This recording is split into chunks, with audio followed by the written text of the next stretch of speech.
Welcome. You're listening to the Renegade River Show, and my name is Mike Hewitt. And in the studio today is Jim Riley. I'm back. Jim. Good afternoon. Good afternoon. You got to tell me I'm really confused.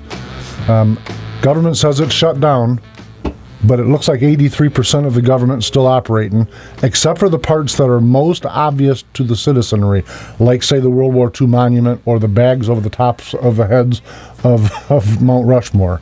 I'm a little bit confused. What's really going on, Jim?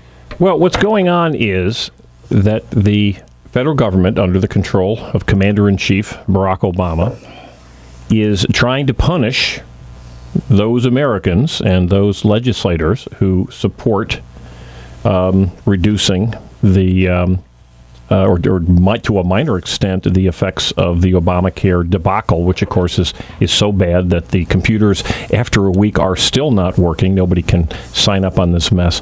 But what's amazing is he would never get away with it. Certainly no Republican should get away with it or would get away with doing what is going on here if it wasn't for the media being absolutely on board in covering up all of these videos and all of the ridiculous things that are going on. I've spoken with many people just in the last few days who, number one, didn't know about the World War II vets not being able to go into the World War II memorial, which, by the way, was about 95% paid with private funds.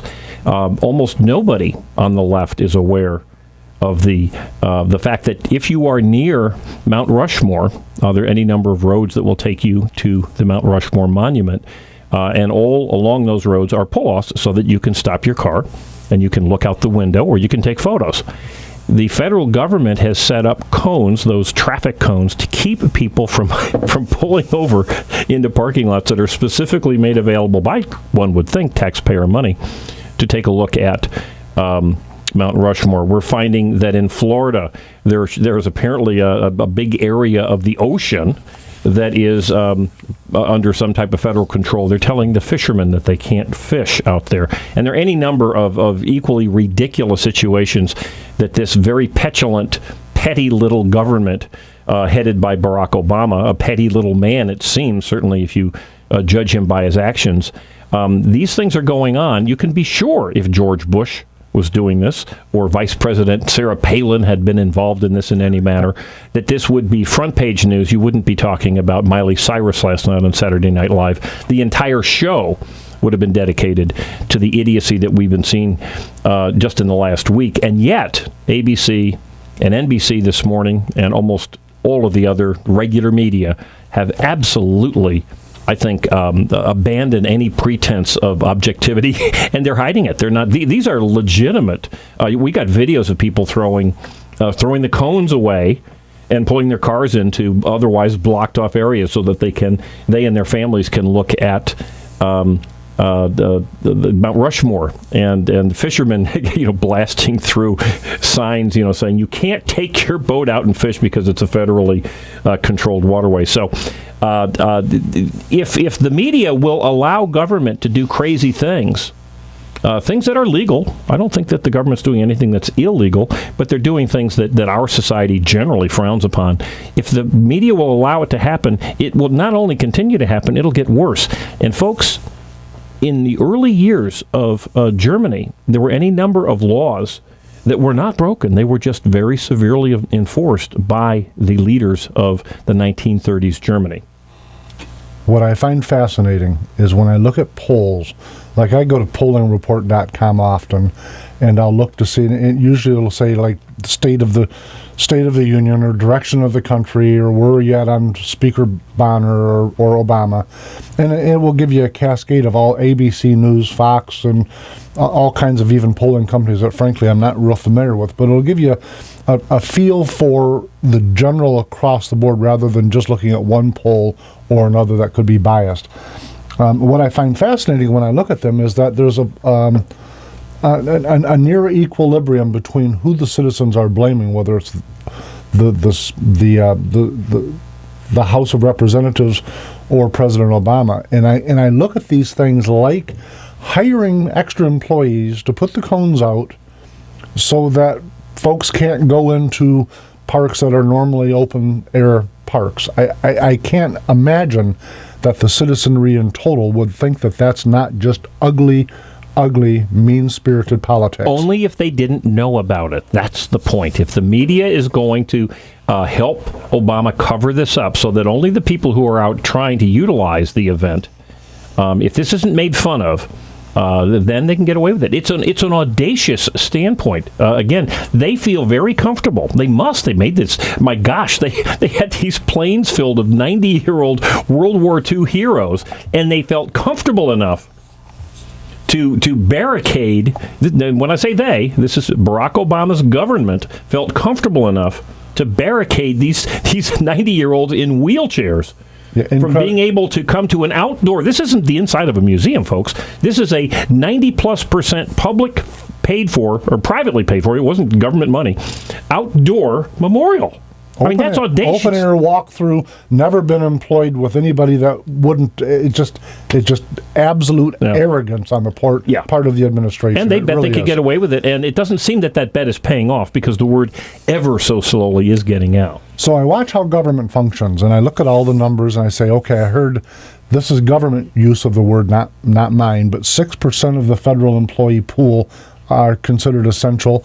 Therefore, it's reasonable to think that means 94% of the government pool are non-essential employees. That makes sense. We can do math. Yeah, which causes a constitutionalist like me to say, what a coincidence, because if you look at the things that 95% of the government is doing, there's no constitutional authorization for the functions that we have in place. So I thought, okay, if we approach this problem differently, let's just employ people that can directly point to a something in the Constitution that allows for an expense in their areas. In other words, interstate commerce, national defense, foreign affairs. And everything else is just absolute hogwash. And what I'm finding in my little business in Spring Lake, things are fine without the government. I'm going to be okay. I found at Norton Shores, just as a retired senior citizen, I don't notice any changes. I do see that there seems to be more traffic on Facebook as people more and more find these outrages and post them. But yeah, it seems to me that the Myers store is open and the trash got picked up, and the muggers continue to reproduce, providing jobs for the jailers and the rest of them. I'm with you. I posed a question on Facebook last week, right at the onset of this. I said, a question for my progressive friends. If your life depended on the continuous operation of a clock for survival, would you rather that clock be built by the government or the private sector? And I go on to say, it's interesting to note that everything not dependent on government is working perfectly this morning. That was the day after this joke began. And one of my progressive friends, who was actually a vice president for I think it's Wayne State University. Okay, for another government organization, right, essentially. He responded that, yes, he'd rather have the government create the clock that his life would depend on. Oh, good Lord. And then he offered NIST-F1, which is the government's nuclear clock. So I quickly looked it up just to refresh myself. I got to laugh, because when you go to it, it says NIST is closed due to the lapse in government funding. But folks, now, this is a site that is in operation. It's a computer site. They had to pay somebody to shut down a static site. Think of the arrogance and the mean-spirited. And your moronic friend that uses that as his example of confidence in government. And I think he's the vice president of a university, really, and this is his argument, a closed-down website? That's their argument. And it's clearly, if you were able to face him with those facts, he'd come up with another example or another excuse. He never responded back. Or he'd run for the tall grass. Yeah, that's another alternative. Yeah, run for the tall grass. Facts are painful. Oh, yeah. In this case, he never responded back to that. So it was kind of a hit-and-run thing. But folks, I think what Jim and I are getting at is we got to pay attention to what these fellows, this government's doing to us.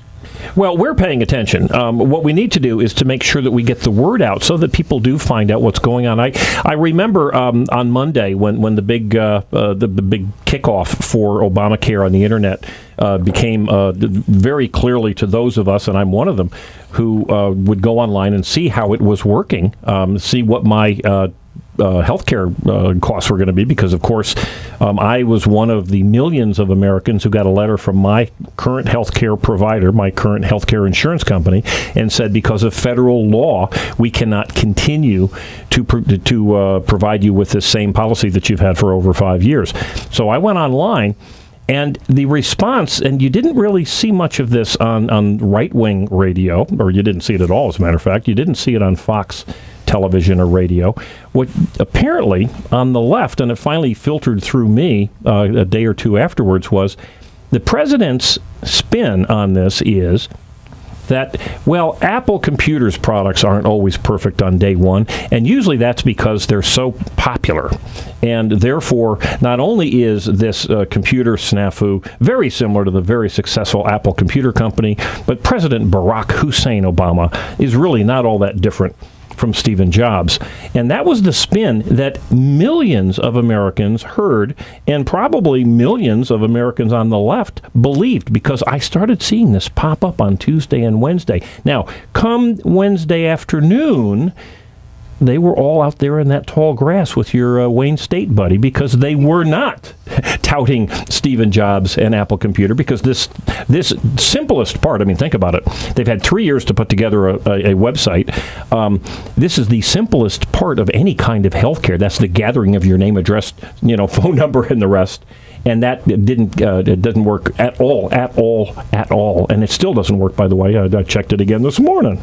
Interestingly, I'm about as far removed from tech savvy as you can get, but I've put up several websites of my own that will collect the basic data of anyone that's interested in getting more information from the things I've done by just simply filling in the drop-down menu blanks. So when I look at this, I thought, no kidding, can it really be so complicated that they can't find their way through it? And then I remember who we're talking about, and I say, yeah, it probably is. So I write, Dear Progressive, how do you rationalize an ideology which advances policies and programs that cannot exist without the forced participation of large percentages of the general population? And I signed it, forced participant.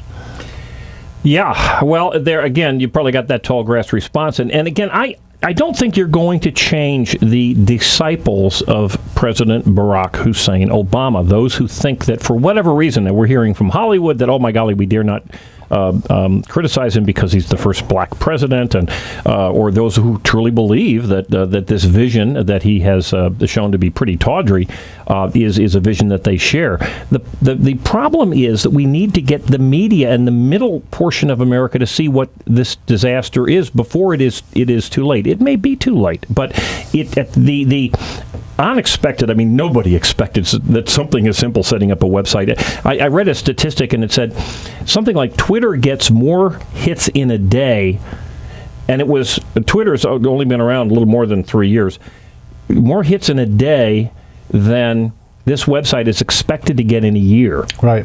So there's little question, certainly with Hollywood and Silicon Valley and the rest of them supporting this, that there's little question that this could have been done correctly. There's also little question that it's been a debacle of an incredible size. It's truly unbelievably bad. It's so bad that it's hard to even explain. I'll tell you, when I posed that question, Mary Valentine, former state representative in this area, responded to me, and she did so. And Mary is a Democrat and a very loud and powerful voice within the Muskegon County Democrat Party, also. Right. So to my question, when I asked what kind of ideology is it that would only can succeed, assuming this is success, by forcing others. She says that she writes, the purpose is so insurance companies cannot deny people because of pre-existing conditions. If someone does not want to join, they simply pay a small fee and remain uninsured. And then she goes on to offer a story about somebody that she knows that was born with or deals with juvenile diabetes. And the reason I'm wanting to draw this up today for us is a couple-fold. First off, it's not a small fee if you don't want to participate. It's a pretty significant fee. And most of the folks that may choose not to participate are probably going to be young men and women in their 20s that don't either have the money to pay for it or don't feel that they're in a health circumstance to need to pay for it. And the fee that they're going to pay, I guess things all are relative. And normally progressives see that. Normally But these folks are going to be hit with pretty significant fines that get more every year. But the really what is the fee? Do you know? Was it 1 or 2% of a person's income? But each year it's progressively more. There's an actual chart you have to read.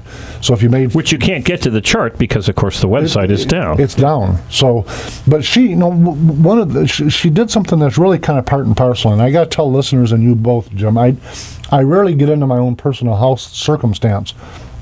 But I read what she does, and it is every time that they come forward with health care or social service, whatever it is that they're rolling out, they always come up with two or three or four handicapped people or disabled people and point to them, and this is why we need to do that. And so I read her post, and I have to tell you, I'm disabled. I was put off a little bit by it. I responded to her back. I said, I was born with a congenital heart disorder. I've had 3 open heart surgeries and have twice fought battles with bacterial endocarditis, which is pneumonia of the heart, and a handful of other complications. I was born with that, so it's not something I got later in life or somewhere along the post. I'm now 52 years old and have never been turned down for insurance.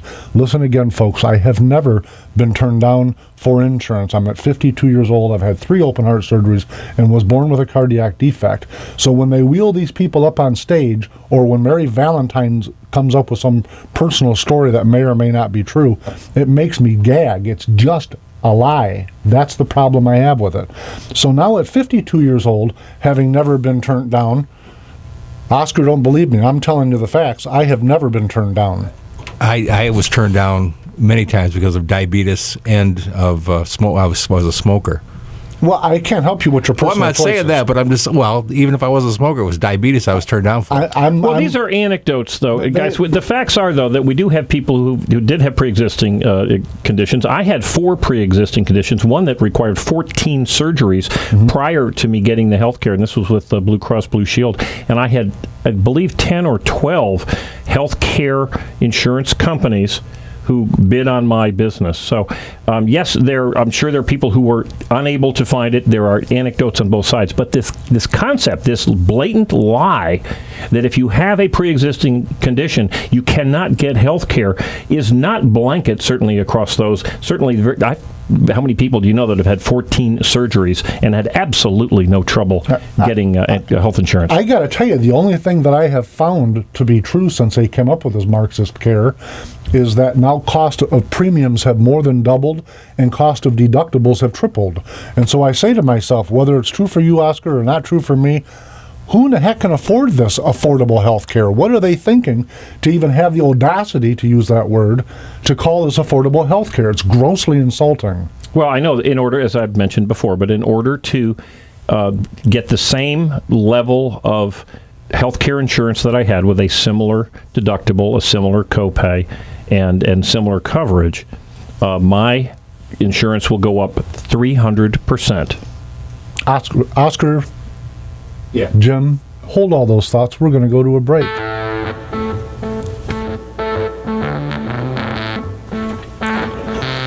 Welcome back. You're listening to the Renegade River Show with Jim Riley and Mike Hewitt. Jim, I need you to do me a favor. Navigate us forward. Well, you know, that's an interesting term. You may have heard of these healthcare navigators. There have been a lot of brouhaha over these over the last few months, as it turned out that the federal government was going to spend what will likely become billions of dollars to hire people who would then be trained and then would be available to citizens like myself and the 3 of us sitting here in the studio, help us navigate through this somewhat complex healthcare decision-making process. Now, the odd thing about that, of course, is that with the exception of people who've never had health care insurance before, every one of us has gotten health care insurance, so we really don't need somebody to help us. But nonetheless, the federal government created this program called Navigators. Well, after the collapse on Monday of the Obamacare computer system, I said, well, at least I know that we've hired, we've paid for, the federal government has hired these navigators, and I will see if I can find one. Well, do yourself a little favor and get into your search engine. I no longer use Google, by the way. I've switched to Bing, and it is so much better. But it really is. It shocks me at how much better it is. It's much like when I went from Internet Explorer to Chrome. But I'm Binging now, and I binged Navigator in any number of different formats. Mostly what I got were hits talking about the Navigator jobs, so which are, it's too late to get one of those jobs now, at least officially. They apparently on the website say they're no longer taking applications.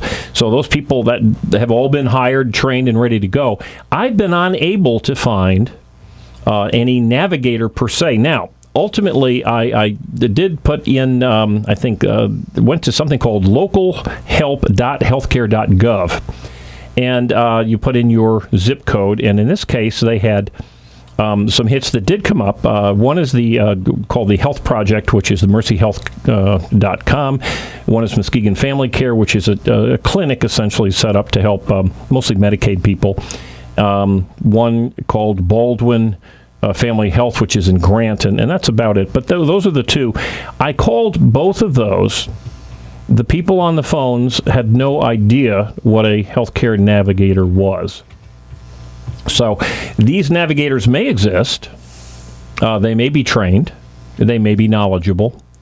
But there certainly is no direct way to get to a navigator. There's no way that you might submit your information so that a navigator would have it in advance of providing you some health or some help in your search. So, as many of us are talking about this debacle with the internet and the website and the first door that you would take in entering government-controlled healthcare, don't forget that there's any number of other billions of dollars that have already been spent and will continue to be spent on this Navigator program, which some cynics might call just another big government employment program, an excuse to hire a bunch of people who will be guaranteed to vote for their employers, which would be the Democrats in the United States. And I'd like to just add this to it. There are so many people out there that are saying, well, gosh, the Republicans are fighting on this, something you can never win. America voted on this, and on and on and on. Well, President Bush, during his term as president, there was a law that was passed which was going to build a border fence. It was called the Border Fence Law of 2006, I believe, or Secure Fence Act of 2006. That was passed, signed by the president. When the Democrats took over the House and the Senate in 2007, they said, we don't like this law anymore, and they got rid of it. So this concept that a law that has been passed is inviolable, can never be touched, changed, criticized, looked at, and askew, is an absolute bogus lie put up by the Obama administration and allowed to stand, and this to me is the more distressing part, allowed to stand by the media that doesn't correct the bogus lie that is being floated around. So the fact is, we do have an opportunity to change this Obamacare debacle. You can imagine if only the Republicans decided to create and force through a health care law as encompassing as this, without any Democrat contributions whatsoever, what the outrage would be. I have to tell you, there's still outrage on the left because there's a pretty large splinter of progressive, the Democrat Party and progressives in general, that truly don't think this goes anywhere near far enough, and they're advocating a single payer system. But to your point of navigators, do you recall ever being told how navigators were supposed to interact with society, how they were going to actually help us? What mechanism were they going to use to reach out to the public? I never knew what the mechanism was. I just I assumed that if I was interested in getting help in the same manner that I would if I was interested in getting a quote for health insurance, or car insurance, or homeowners, or what have you, I would either look in the yellow pages, which of course unlikely since this is a relatively new program, or I would go online and I would just put in navigators, healthcare navigators, government navigators, American the Affordability Care Act. I tried all of that. So no, I assumed that we would go to them rather than they would outreach to us. Maybe you know more. I binged for the first time.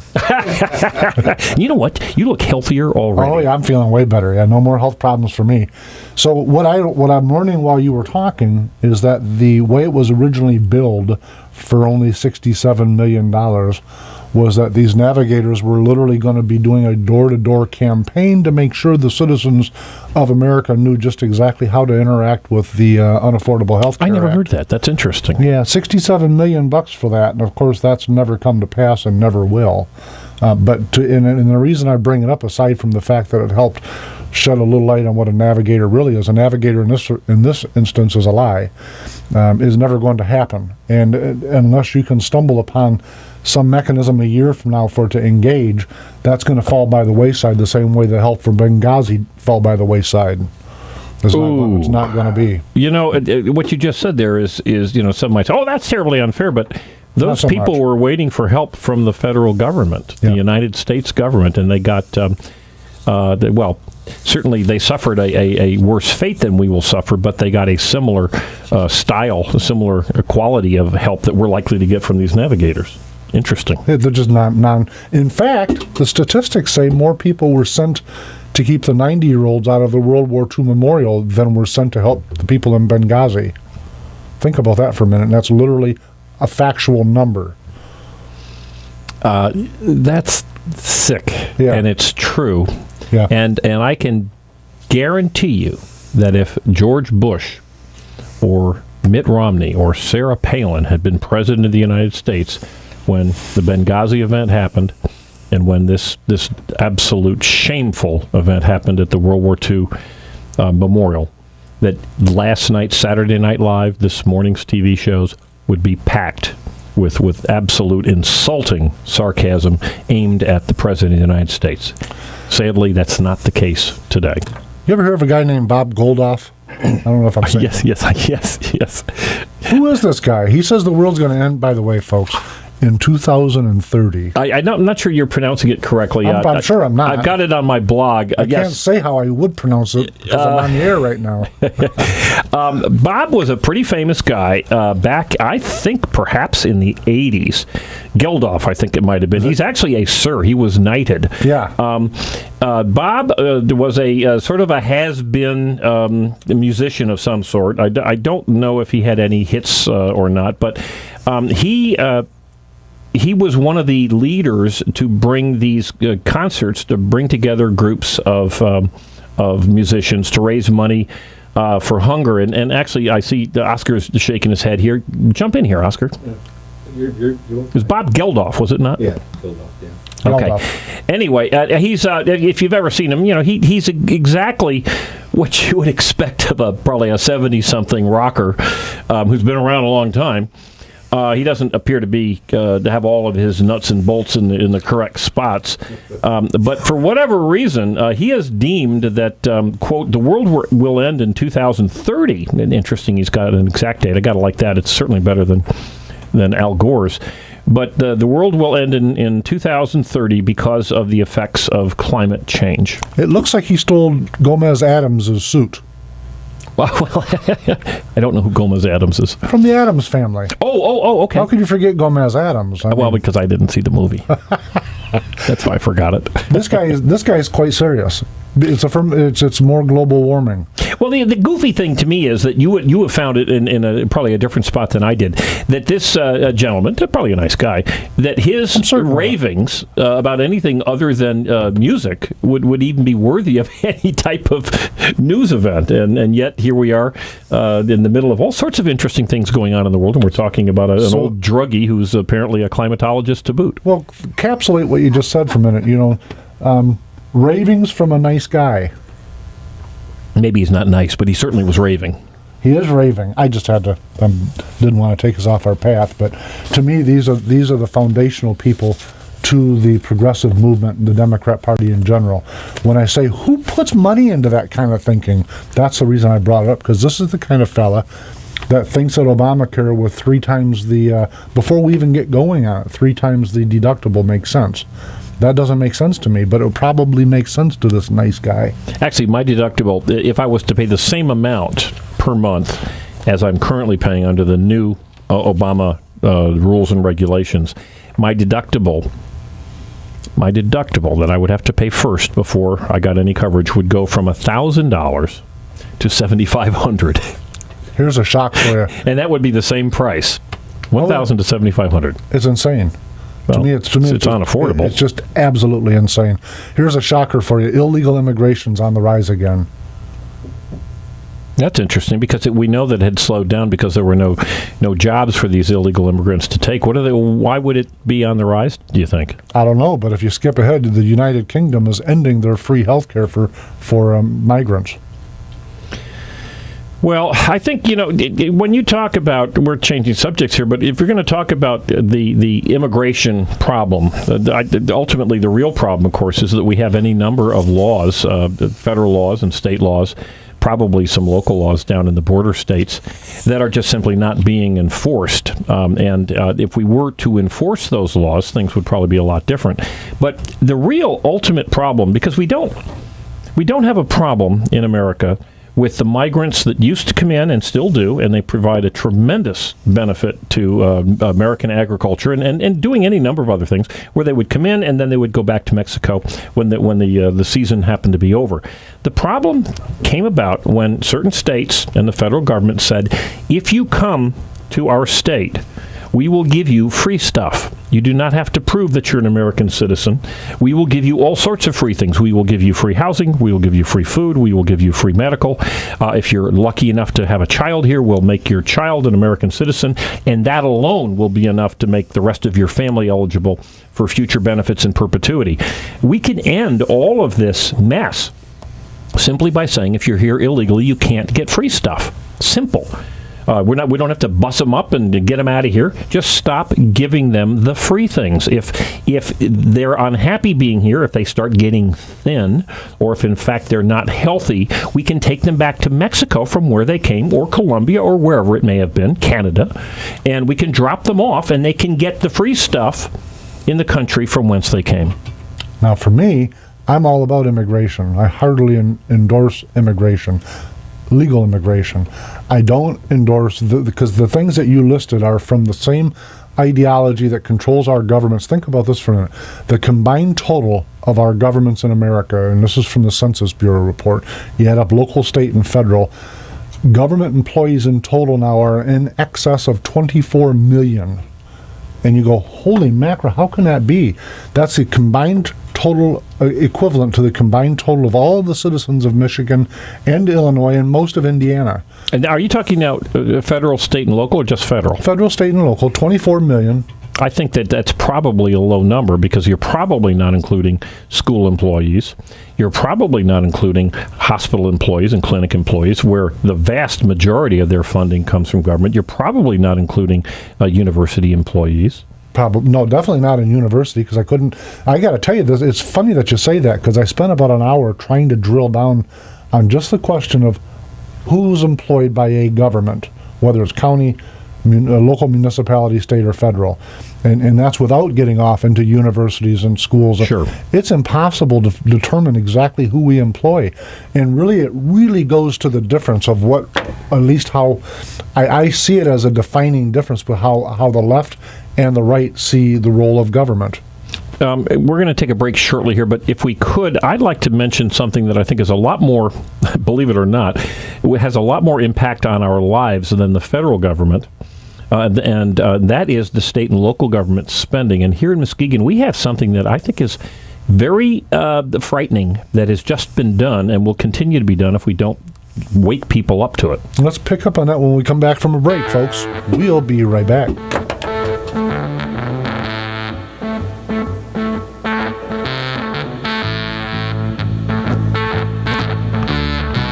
You're listening to Renegade River in Spring Lake wants to buy your used handguns and hunting guns. Renegade River, your hunting, camping, and survival store. Stop in and check out their new and used firearms, sporting goods, Army and Navy supplies, and survival gear. Downtown Spring Lake, next to the police station. I run a small business. For me, time really is money. So I got all my paperwork. And they've been almost open and notorious now for quite a while. Courtesy Fox News Sunday. Fox News, we report, you decide.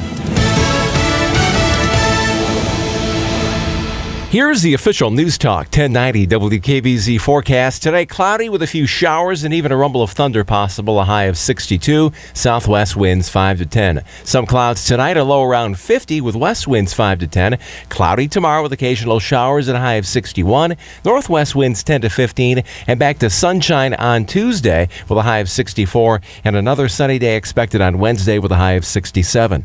Keeping you informed, News Talk 1090 WKBZ, the talk of Muskegon.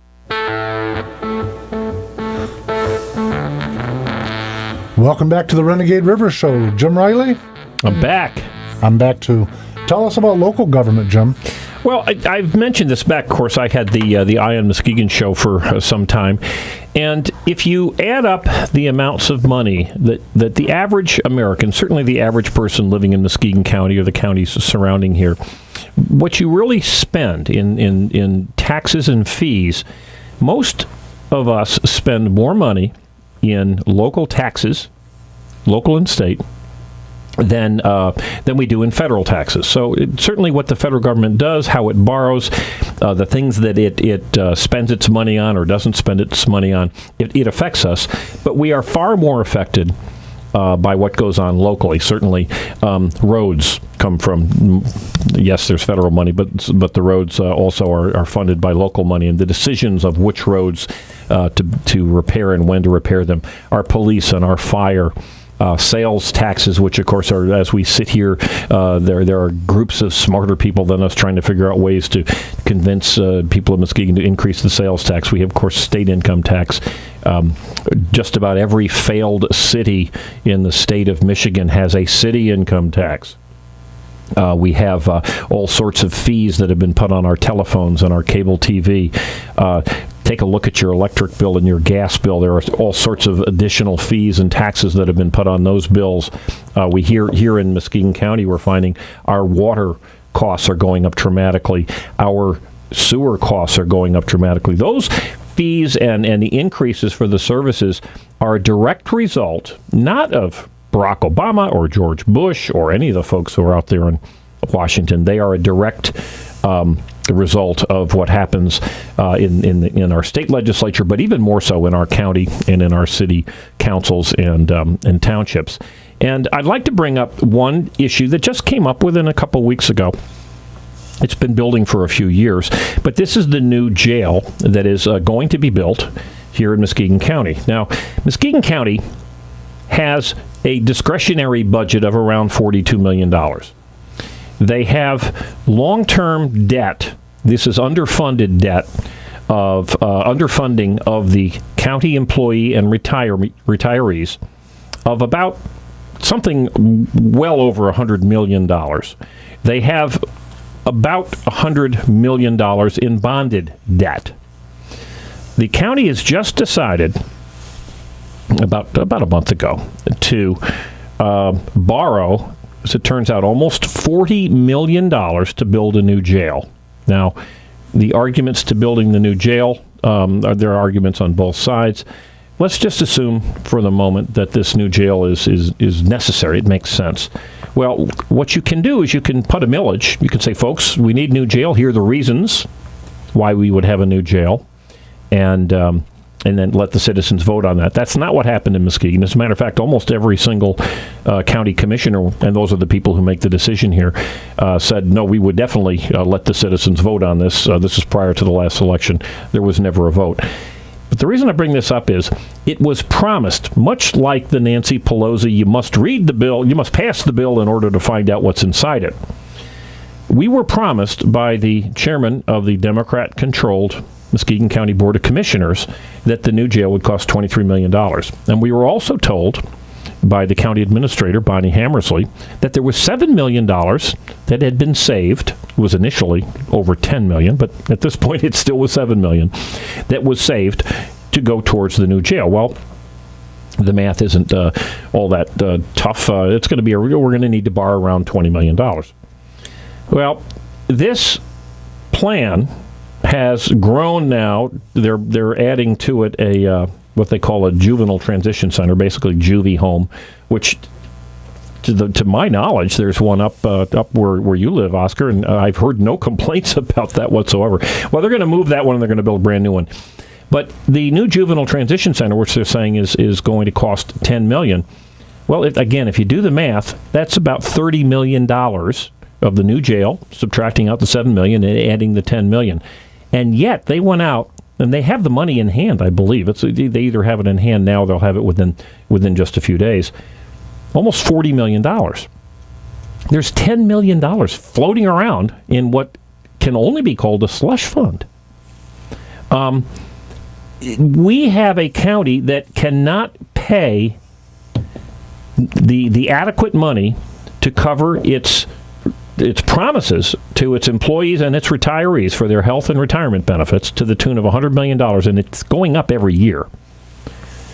We're going out and borrowing the equivalent of an annual full year's worth of budget on this jail.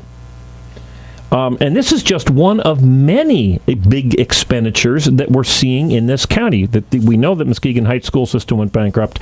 The city of Muskegon, or the Muskegon Public Schools, essentially went bankrupt. They said, we don't have enough money to pay our employees, and it was taken over by the Intermediate School District. Now, there's been absolutely no publicity about that, with the exception of this little one, the Intermediate School District, which just celebrated, by the way, winning the the breastfeeding location award. This is just in today's paper. The Intermediate School District is tickled. They snagged the second annual breastfeeding friendly award. No pun intended, I'm sure. That's what's important apparently to the newspaper. But the Muskegon Intermediate School District has now taken over the finances of the Muskegon Public Schools, the largest school system in the county, and they have said, we're going to have a new millage coming up. Probably in an off month, so that the rest of the snowbirds and others will not have a chance to pay. My point here is, at a time when we know the federal government is hurting, at a time when the state tells us incessantly that there isn't enough money to fix the roads, that we have to have new taxes, at a time when the county says we can't do any number of things that we must do, it seems to me that the spending and the irresponsibility is going through the roof. Anytime you have a county whose finances are Detroit-like, and clearly people knew 25 years ago that Detroit was going off a cliff, nobody did anything. Who knows? Muskegon County could go another 25 years.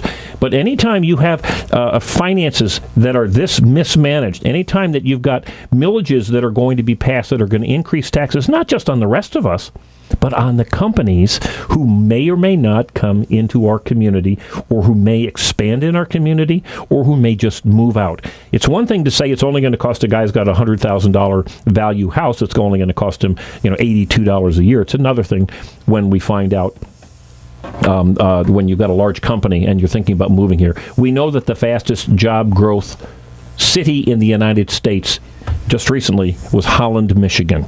We know that one of the worst job growth counties and cities in the United States of America is right here in our county, in the city of Muskegon. So, folks, what goes on locally really matters.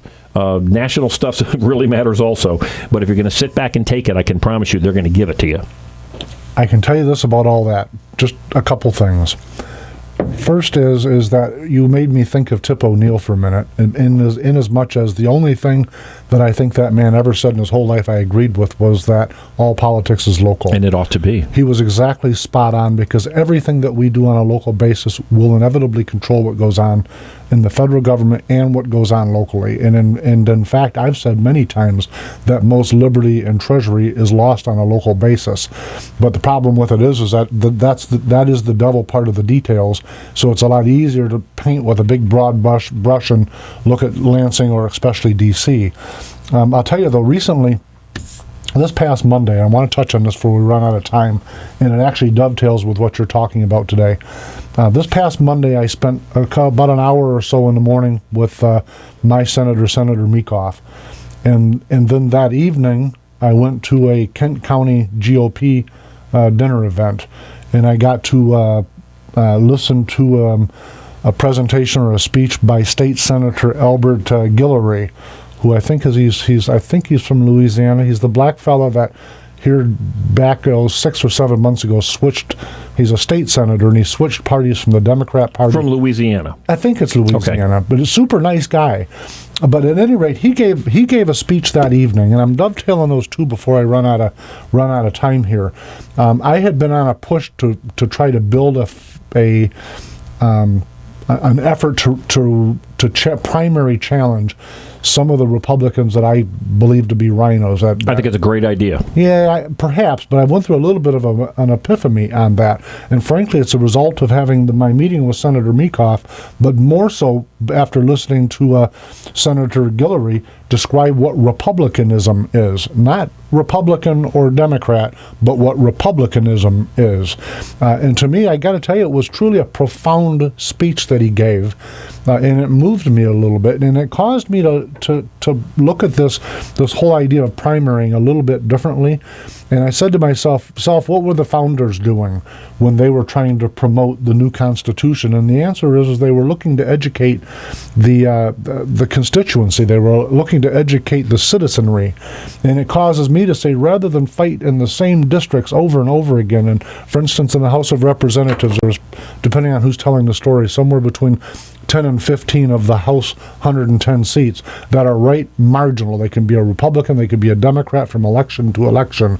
And rather than beating up the whoever's sitting in that chair that's trying to straddle the fence, I think it'd be money better spent and energy better served to educate the folks in those communities on what republicanism, small r, what republicanism is, what our founding was, and why it's important to look forward with. I wrote here, wise leadership would be working to recapture the best intentions of our founders while purposefully marching forward. I think concepts like that will help to change those districts, like Senator Jeff Hansen. You and I have talked about this in the past on this show. This guy, I don't agree with his voting record. On the other hand, I'm probably out of step and out of line with his district, which causes me to say a lot of those folks don't know the meaning of republicanism or how to better embrace or even what liberty is, literally. Why would you vote for someone, again, who has betrayed you? Why would you vote? And let's talk about Senator Hansen, because Senator Hansen on his website is very clear. He talks about small government. He talks about fiscal responsibility, and he has of late taken some votes that are clearly at odds with that. Do you continue to support them? We don't have enough time. We'll pick up on that debate next week. But what I'll tell you is we'll be back. We'll be back. But to me, in closing, it doesn't matter whether it's Hansen or whoever we replace Hansen with. That district that he sits in right now, that he represents to the state Senate, those folks are what causes Jeff Hansen's and folks like him to be elected, that are contrary to yours and my politics, no question about it. But to me, it goes back to education, and I think that it is incumbent upon us to, rather than worrying about Hansen, to reach out to the district he serves.